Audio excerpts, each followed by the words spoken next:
What's up guys, welcome to my channel. In today's video we're going to be assembling the engine, and I wanted to start off showing parts I'm going to be using for it. Like I said in the last video, I have already my built bottom end from my IS300 and I sold the head, and I'm going to be using this GTE non-VVTi head. These are some of the parts I'm going to be using on the head, so I wanted to show them before I send the head to a machine shop. We got air piece studs because the ones I have on the engine I've used them a couple times. The Ferrea valve guides, BC titanium spring and retainers. I don't know if I really want to open this.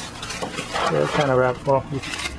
The valve stem seals, Ferrea as well. Intake and exhaust are here. The Powerhouse racing cam gears with adjustable locking timing marks, I guess you want to call them, because they come with shims. And talking about those shims, these are the shims that come with it. These are different shims to adjust the timing. Alright, like I said, the Kelford cams, this is the spec sheet for them. These are the 202D. Another part that arrived for the FD are the engine mounts, but they are shitty as fuck and I do not recommend them anymore. Pretty much three options for the 2J FD. Buy these, which suck. These are like 550 bucks, and I don't know if you can see the shitty welds. Some spots aren't even welded at all. Look at all that splatter. Shitty cutting, like definitely not worth it. So this is one option. The second option is the Tech 2 subframe. That is $2,500. So I mean, you do get what you pay for, but I did hear they have shitty service, so I didn't really want to deal with that either. And option 3 is a custom subframe or custom mounts and do them yourself, but I cannot fabricate and I don't want to take my car to a shop and leave it there for months. Another part that showed up in the mail would be the intake manifold. Now this is your typical $600 eBay manifold. Threadstone log style manifold and a tile wastegate that I have there. The Threadstone intercooler that I've been using. So this is so far the part I got. Currently on the way to the machine shop to drop off the head. I got the head way back there in the wagon. Taking it to cylinder head machining. That's what the shop is called. It's about a 40-minute drive from me. I'm in Miami and this is in North Broward area. So driving out there right now to drop it off. Kind of doing the go big or go home. Do it right or do it twice. So I'm gonna do the shimless bucket conversion on it, and they're gonna do all the work. And they quoted me $900 to $1,000 for the machining, and they're providing the buckets. Everything else, all the seals and all that, I'll be providing them. About to drop it off, pick it up in about 5 days. We'll see how it goes. Alright, what's up guys? Today's continuation of the video is assembling my old short block. Well, the short block's assembled already, but now I'm putting a GTE non-VVTi head. And I'm probably going to do quick time lapse here. I have the GoPro up, so I want to see how far I go. This is a GTE head gasket. We got the part number over here. Focuses, assembled it. We got that's where the oil passes by. Line it up with the guides, and pretty much slap on the head now, which I gotta unwrap here. Freshly out of the machine shop with the cams, which I actually gotta take out the cams now.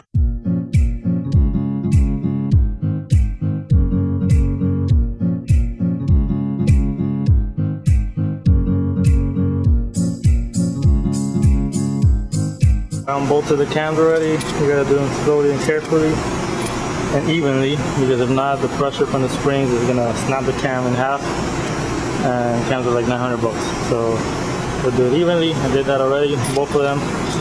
I'm gonna take them off because the studs, you need to bolt them in space to go through it, and the cams are in the way, so you gotta take them off.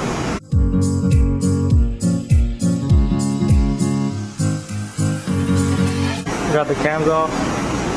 These are now Toyota MR2 shimless buckets, and we got BC side spring and retainers to upgrade it, and the cams I put them inside the wagon. They're Kelford 202D cams. I think I mentioned all of this when I bought them. Just put some brake cleaner on the head. The gasket is clean. Nothing inside the pistons. I cleaned them up as much as I could. Should be good. Heads in place. Just slide them into the guide pins I have in each corner. And now to introduce the head studs, if I see where I left them. Oh, there. PRP head studs. So open these up and carry on and torque them through the 30, 60, 90 sequence.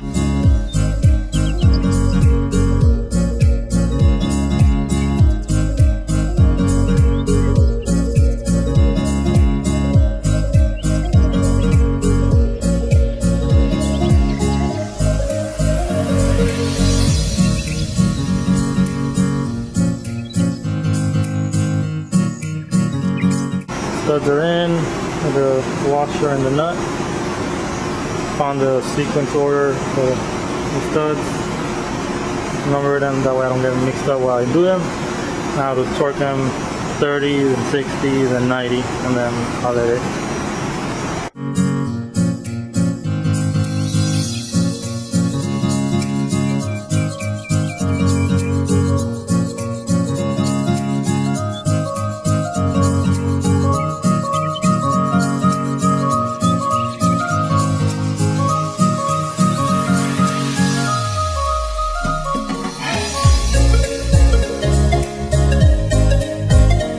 Head studs are now torqued. I said the 30, 60, 90, and then I went another pass for 90 to make sure they were all tight. So in the second pass I did the 90, the 5 was loose and the 14 was loose. And it's not that I missed them, it's just that I guess torquing it just settled down, and then I went over and just did it. Now I'm gonna put a bit of oil on all that shit, even though the machine shop already left some where the journals sit for the cams. I'll throw some on the buckets, even though they're a little bit lubed up. I'll throw some on the buckets. I want to pull one out so I can compare these shimless. Here's the DC. The focuses. Doesn't want to focus. Put the BC tie spring and retainer. This was the torque wrench I was using, borrowed from my coworker. Shit like that, I honestly only trust Snap-on. I wish my other coworker was here with his digital one, the beeps and all that shit for it, but that's good enough. That's perfect. I wanted to compare. I don't have the buckets, but these are the shims from OEM. They'll usually sit on top of there. Separate 2-piece bucket and shim, but now it's shimless, so I could rev higher and not worry about fitting a shim out.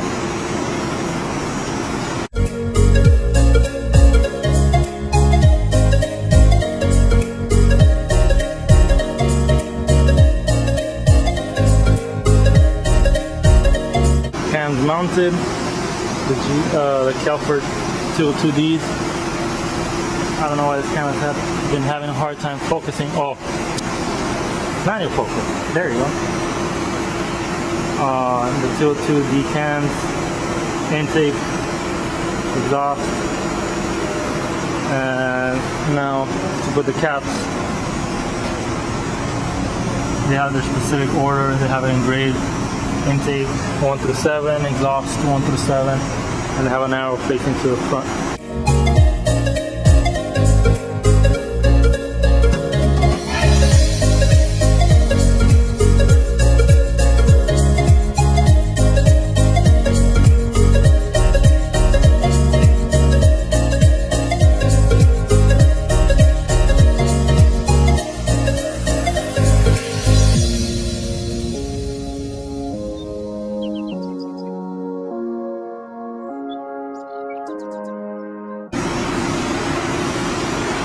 Now we have the exhaust side torqued to spec.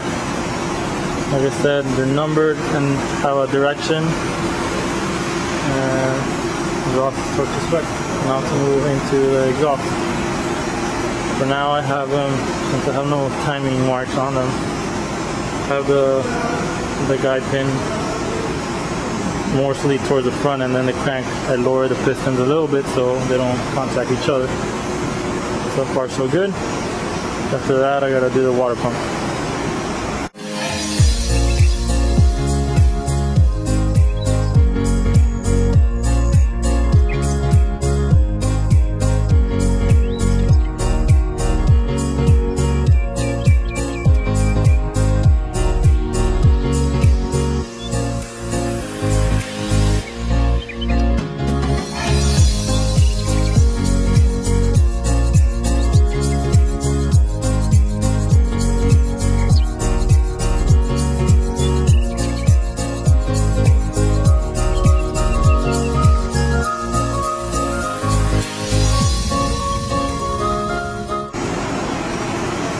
And we're back. I had a little situation with the timing gear not wanting to align, but I got it in already.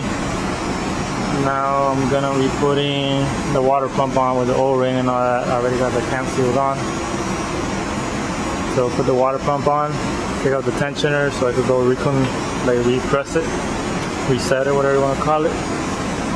This was new like 6,000-7,000 miles ago, so I'm not gonna replace it. Same with the belt and the front main seal. All those were replaced not that long ago. Yeah, the head's already torqued down, and the cams too.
Currently got the front end on, placing gears, real speed timing tensioner, embedded timing tensioner, the non-BBTI trigger wheel, and I'm gonna just check the timing right now, spin it around, see what's up.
got the engine finally put together, and I rough mounted a couple of like the turbo manifold, turbo and the intake manifold. Just because for the manifold I gotta weld the wastegate flange onto it. That's a 2-bolt. I'm welding the tile adapter onto it. Got the Garrett on it. This I gotta paint it. This I gotta powder coat, and I gotta weld the bungs to it on both sides. Got this eBay intake manifold. I'm hoping it doesn't crack like most of them do. I'm not planning on passing more than 650 horsepower.